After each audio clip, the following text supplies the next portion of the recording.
Good evening. देखिए, आज मैं पेरेंट्स से और स्टूडेंट से ये बात कहना चाहता हूँ कि आजकल मैं देख रहा हूँ कि बच्चे शॉर्टकट ढूंढ रहे हैं कि सर कुछ इम्पोर्टेंट क्वेश्चन बता दीजिए, चैप्टर नहीं पढ़ना सर, फटाफट आप जल्दी कोई बता दीजिए जो आ जाए, जो फंस जाए बस वही बता दीजिए, जो आजकल चल रहा है इम्पोर्टेंट जो टॉपिक आपको लग रहा है वो आ जाए, बस वो बता दीजिए। तो बस मैं यही कहना चाहता हूँ, देखिए ना, ये इम्पोर्टेंट क्वेश्चन कर लेना ठीक है, पर ये सेकेंडरी है। प्राइमरी प्राथमिकता पहले आप चैप्टर्स को दीजिए।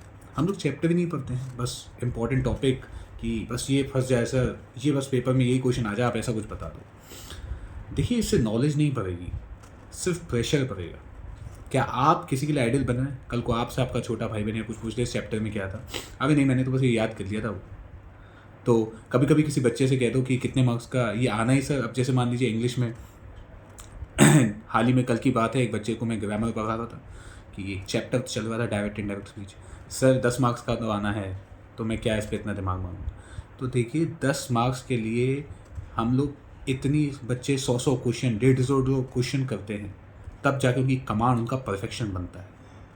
अगर हम सोचें 10 क्वेश्चन जो हम करके जाए बस वही 10 क्वेश्चन है, ऐसे नहीं होता है। आपका आजकल कॉम्पिटिटेंसी बेस्ड क्वेश्चन MCQ आने लगे, आप कितने क्वेश्चंस लगाते हैं तब जाके गवर्नमेंट एग्जाम कॉम्पिटिटिव एग्जाम में क्या होता है, कितनी प्रैक्टिस करनी पड़ती है, तब जाके कमांड बनती है। तो परफेक्शन जब आएगा, जब चैप्टर पढ़ेंगे, उस पर क्वेश्चन धड़ाधड़ लगाएंगे, तब बनती है परफेक्शन, तब बनती है प्रैक्टिस।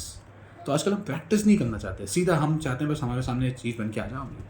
इससे आगे चल के नहीं आएगा मज़ा, भविष्य खराब कर रहे हैं हम लोग। ठीक है, हाँ, इतना कर सकता है टीचर कि आपको राह दिखा सकता है कि आप ये नोट से पढ़ लो, ये किताब से पढ़ लो, इस किताब से क्वेश्चन आ जाते हैं, इस किताब से चैप्टर पढ़ लो, उसमें आसान भाषा में है।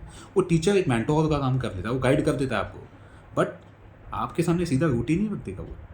एक इंग्लिश में कहावत है कि you can show someone the path but they walk in that path themselves. आप किसी को रास्ता दिखा सकते हैं, लेकिन उस रास्ते पे उसे ही चलना होगा, चलना उसे ही पड़ेगा।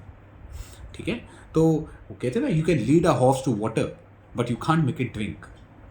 आप किनारे तक घोड़े को ले जा सकते हैं, पानी उसे खुद ही पीना पड़ेगा भाई। तो आपकी टीचर इतनी हेल्प कर सकता है, वो आपको एक रास्ता दिखा देगा कि यहाँ से आप इस थोड़ी सिंपल भाषा में है, या वो नोट्स जो हम लोग देते हैं, या कोई भी मतलब कोई किताब बता दे, जो भी नहीं नोट्स ही हो, किसी किताब से पढ़ो, इससे आसान होगा। पर आप सोचो कि सिर्फ आपको डायरेक्ट आंसर मिल जाए, तो ये गलत है। आजकल तो 6, 7, 8 से ही कहा जाता है कि चैप्टर को पढ़ो, read the chapter first then read the question answer. कभी कोई नहीं कहता कि एकदम क्वेश्चन आंसर पढ़ो। हमारा देश रोट लर्निंग को छोड़ के डायनेमिक लर्निंग पे जा रहा है और हम लोग रोट लर्निंग पे फॉलो कर रहे हैं। तो बस मैं यही आप पेरेंट्स से कहूँगा, बच्चों से कहिए चैप्टर को पढ़ा करें, ये नहीं सीधा क्वेश्चन आंसर याद करने बैठ जाए, इससे कुछ फ़ायदा नहीं होगा। ठीक है, उन्हें समझाइए कि आगे चल के दिक्कत आएगी, आप किसी को आइडल बन पाएंगे किसी की, तो ये ना काम कीजिए। और हमेशा एक बात ध्यान रखिए, अगर आप सीधा डायरेक्ट आपके हाथ में कोई एकदम कोई बता दे और एक आध बार फंस भी जाए, पर आपकी नॉलेज नहीं बढ़ रही, सिर्फ प्रेशर पड़ेगा। अगर आप सब क्वेश्चन आंसर करें, चैप्टर पढ़ के जाइए, क्वेश्चन कहीं से भी आ जाए तो हर जगह से कर लेंगे, ऑलराउंडर बनाइए अपने आप को।